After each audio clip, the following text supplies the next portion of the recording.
Joining me now is Craig Douglas. He's the Executive Director of the Regional Recycling and Waste Reduction District. Do you have an acronym for that? Not yet. You need it's one. too long. Good to see you, my friend. Good to see you, Been a Roby. while. Thank you. You're here to talk recycling? I am. I do want to talk about recycling as economic development, which you've made some very fine points in a recent editorial, but I want to talk about recycling in the environmental sense right now. Sure. Where are we as a state in terms of how well are we doing with ramping up recycling efforts?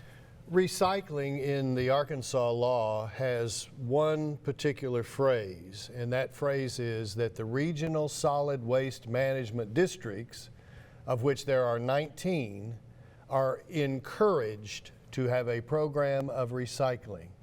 That's it. That's all. So you have 19 districts that all do it a little bit differently. What do you do here? In Pulaski County, which is our Pulaski County Solid Waste Management District, we empower the private sector through contracts with folks like Waste Management, ESCO, ChemServe, Ace Glass, Davis Tire. We empower them and regulate and oversee them to collect recyclable materials. For instance, empty plastic water bottles and jugs, empty cans, paper, cardboard, those all go in your curbside recycling cart.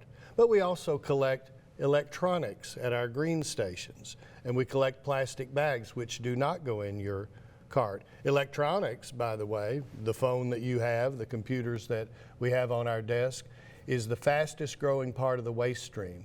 A lot of that ends up in the landfill. They have toxic waste in them. They shouldn't. They should be recycled.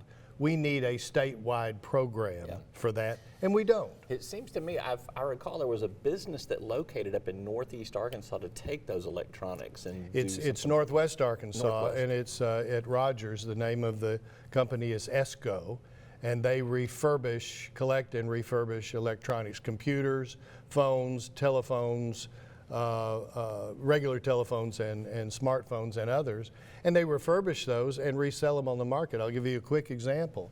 They recently refurbished 1,000 Chromebooks, tablets, and sold them to a public school district in California at a deep discount. Yeah. That's how recycling can benefit education, for instance, and other things. And the environment. All Yes. right, let's talk about recycling as an economic development tool here.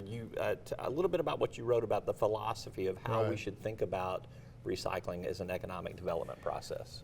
We've just talked about recycling as an environmental program or practice, which is very positive. What we believe is that recycling really is positive for the economy and economic development, because recycling mirrors economic development strategies in terms of logistics, workforce, regulation, tax structure, saving cost on energy.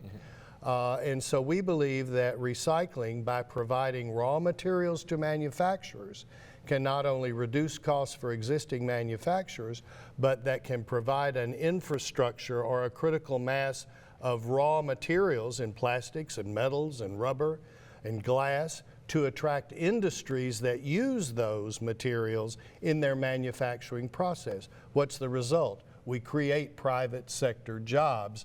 That's economic development. And you cite two examples in this editorial that you had in the Arkansas Democrat-Gazette a few weeks ago, one of which is the steel industry up in Northeast Arkansas, in Mississippi County. As you have reported, and as others well know, the Mississippi County steel industry is now the largest steel producing county in the nation. What our district is currently doing is providing 550 tons per week of waste tire shreds to a particular steel mill in Mississippi County, and they consume those tires for carbon, and they also use the steel cord in those tires, steel wire, in their recycling process. I suspect that you have witnessed that process. I have indeed. How does that work? How does all that stuff come undone? Well, what we provide through Davis Rubber, our contract with Davis, when we collect tires around the district, and we're currently managing 20 districts for our tire program, we collect tires at retail shops and others. And what we do is we process them into 4x4 shreds and then ship them to Mississippi County, and then they use that in their melting process.